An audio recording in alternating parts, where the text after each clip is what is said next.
پہلے دعا کو اللہ تعالیٰ مرحومہ بھائی صاحب کامل بخشش فرمائے، اللہ تعالیٰ ان کو درجات بلندی عطا فرمائے۔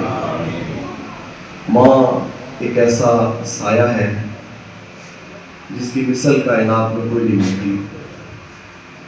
اپنے والدین کے ساتھ حسن سلوک اور ان کے ساتھ محبتیں بانٹنا، پیار بانٹنا، یہ اہل ایمان کا شیوا ہے۔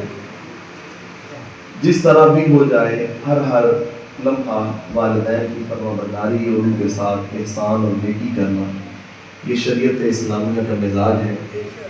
ایک شخص حضور کی بارگاہ میں حاضر ہوا، یا رسول اللہ صلی اللہ علیہ وسلم، حضور میرے باپ کا توازن اتنی ٹھیک نہیں ہے، میرے مال کو ضائع کر دیں، تو میں کیا کروں؟ اپنا مال بچا کے رکھوں یا پھر اپنے والد کو چھوڑوں؟ تو میرے لیے کیا حکم ہے؟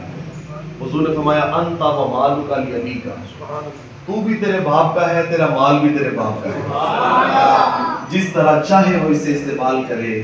یہ محبت، یہ پیار کا جو درس ہے، اللہ کے نبی علیہ الصلوۃ والسلام نے ہمیں ارشاد فرمایا۔ اپنے والدین کو دنیا سے جانے کے بعد ہمیشہ یاد رکھنا، یہ اہل اسلام کا شیوا ہے۔ ہم وہ نہیں ہیں جو کہتے ہیں کہ بس جو چلا گیا وہ چلا گیا، ختم ہو گئی بات، عمل ختم ہو گئی۔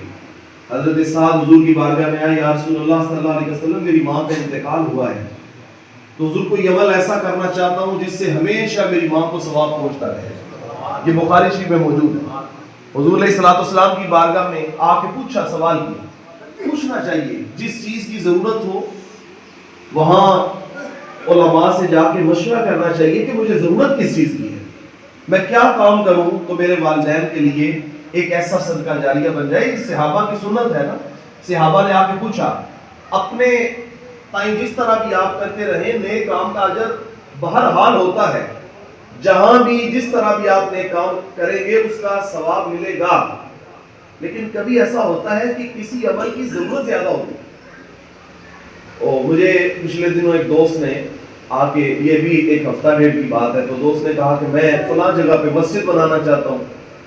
تو میں نے کہا اچھا ہے، آپ نے مشورہ کیا ہے، تو اگر مسجد بنائیں تو مسجد بنانا بھی بڑے ثواب کا کام ہے، لیکن اس کے علاوہ اور بھی بڑی زیادہ ضروریات ہیں ہمارے پاس، کہ یہ بھی نیکی کا عمل ہے۔ کبھی مشورہ ہو جائے تو بہت زیادہ بہتری آ سکتی ہے۔ تو صحابی نے آ کے مشورہ کیا حضور سے، حضور بتائیں میں اپنی ماں کے لیے کوئی ایسا کام کروں کہ میری ماں کو ثواب پہنچتا رہے۔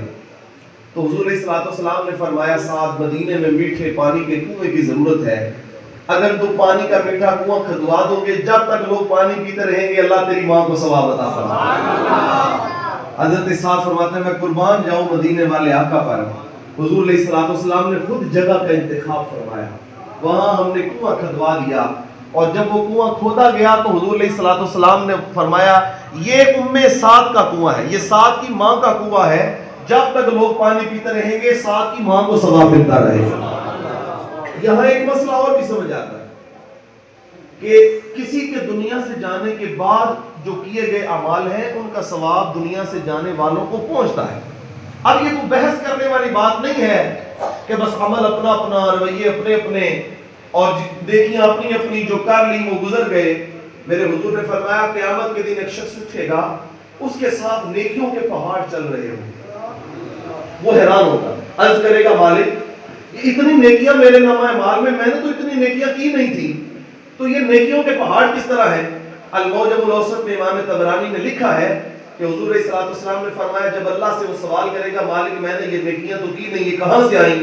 تو اللہ فرمائے گا تو دنیا سے چلا آیا تھا، لیکن پیچھے تیرے کچھ چاہنے والے تھے، پیچھے تیرے کچھ محبت کرنے والے تھے، وہ کبھی قرآن پڑھ کے تجھے ثواب بھیجتے تھے، کبھی یاسین پڑھ کے تجھے ثواب بھیجتے تھے، کبھی مسجد کی خدمت کر کے سارا ثواب تیرے نام لگاتے تھے، کبھی کوئی عمل کرتے تھے ثواب تجھے دیتے تھے۔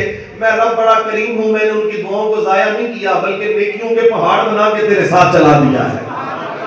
تو یہ عمل جو ہے وہ یہ کیے ہوئے یہ کام آتے ہیں۔ دیکھیں نا کل کی محفل بھی ہوئی، ابھی 10ویں کی محفل بھی سجی ہے، تلاوت ہوئی ہے، حضور کی ثنا خوانی ہوئی ہے، اور حضور کی نعت پڑھی جائے تو حضور خود خوش ہو جاتے ہیں۔ حضرت حسان بن ثابت نے حضور کی نعت پڑھی، حضور کے منبر پر کھڑے ہو کے حضور نے اپنی چادر اتار کے دے دی، فرمایا جب تک حسان میری نعت پڑھ رہا تھا اللہ کے فرشتے اس کی مدد کر رہے تھے۔ تو یہ جتنی ثنا خوانی قربانی ہو رہی ہے حضور کی. اور ابھی حدیث کا بیان علامہ صاحب نے فرمایا. اور یہ صدقہ جاریہ، چلیں یہ بھی صدقہ جاریہ ہے کہ مائی صاحبہ کے نواسے عالم دین ہے ماشاءاللہ. ایک خاندان کے اندر ایک بہت بڑا اعزاز ہے کہ اللہ تعالیٰ کسی کو نیکی کا راستہ عطا فرما دے. تو یہ کچھ گفتگو، کچھ احادیث کا بیان میں، یہ سارا ثواب جب اکٹھا ہو کے مائی صاحبہ کو پیش کیا جائے گا، پھر ہمارے ہاں وہ سلسلہ کبھی 40ویں کے نام پہ کریں گے، پھر دسترخوان سج جائے گا. میرے حضور نے فرمایا تم میں سے بہترین شخص وہ ہے جو دسترخوان لگا کے لوگوں کو کھانا کھلاتا ہے. تو جب دسترخوان لگا کے لوگوں کو کھانا کھلا کے وہ سارا ثواب اصال ثواب کیا جائے گا تو عرش کا مالک راضی ہوگا کہ نہیں ہوگا؟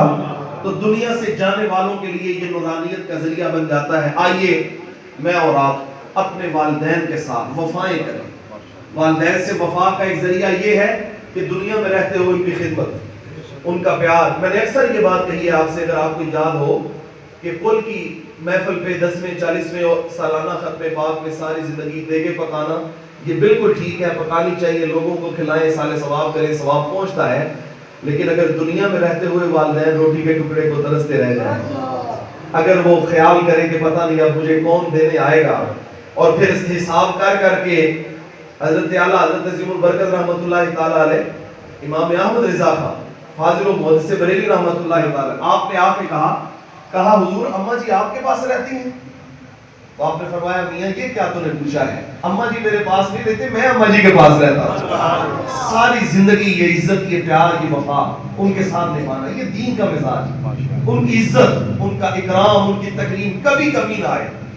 اور مت سمجھے کوئی بیٹا کہ اس کے والد کو صرف پیسوں کی ضرورت ہوگی. میاں ساری زندگی پیسے کما کے والدین نے لٹا نہیں دیے اولاد کے اوپر. اب پیسوں کی کمی ہوگی، ان کو عزت چاہیے، ان کو تعظیم چاہیے، ان کو وقار چاہیے.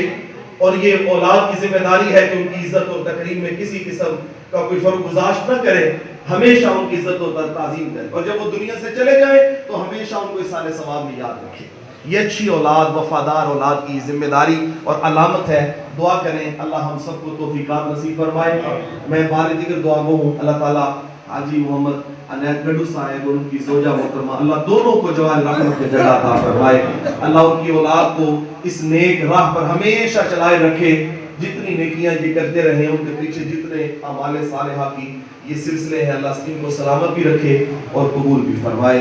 کی محمد سے وفات تو ہم تیرے ہیں یہ جان